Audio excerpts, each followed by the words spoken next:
Thank you all for being here today. First of all, I would like to thank Columbia College for giving us the online communication class available. I'd also like to thank Dr. Laura Winslow for teaching this wonderful class.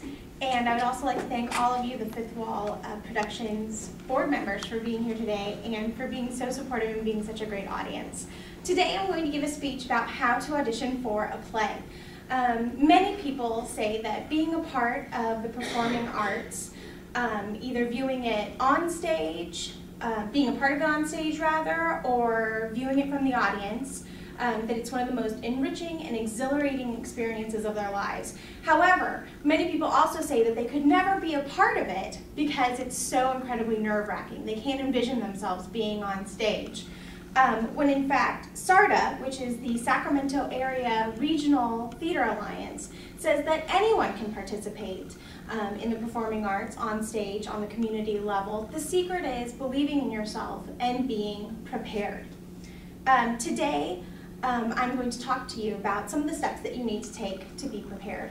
One of the first things that you should do is you should know the theater that you are auditioning for, specifically knowing the company and where it's located.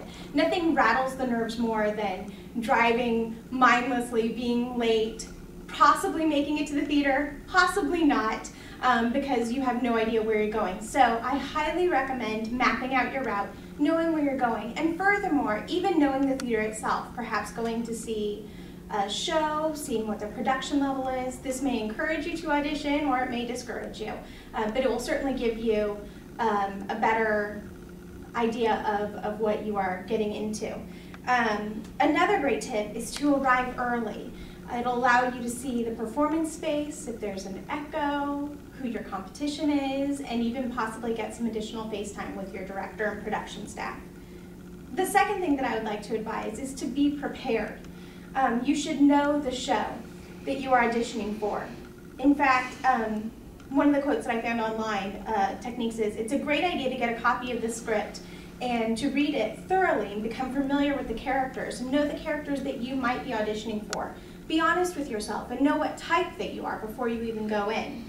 Another thing that you'll probably be doing on the amateur or on the community theater level is cold reading, which in fact is reading scenes and monologues directly from the script. And so, of course, it's great to know the script backwards and forwards, or at least to have read it, or possibly even watched the movie before you attend auditions.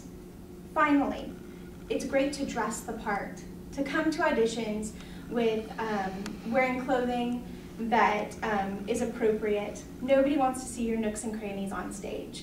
So make sure that you are comfortable but covered up, and that also allows you the freedom of movement so that you can perhaps, if you're auditioning for a musical and the choreographer throws at you a dance combination, or if you're doing a show that might involve fight choreography, they might give you a combination that you might have to do. So wearing a very tight skirt wouldn't allow that necessarily. It's also important that perhaps you might want to consider wearing clothing that would help you identify yourself as the character that you're very excited about auditioning for. And these are some tips that might help you audition for a show. And I hope to see you all out there the next time we do an audition. Thank you.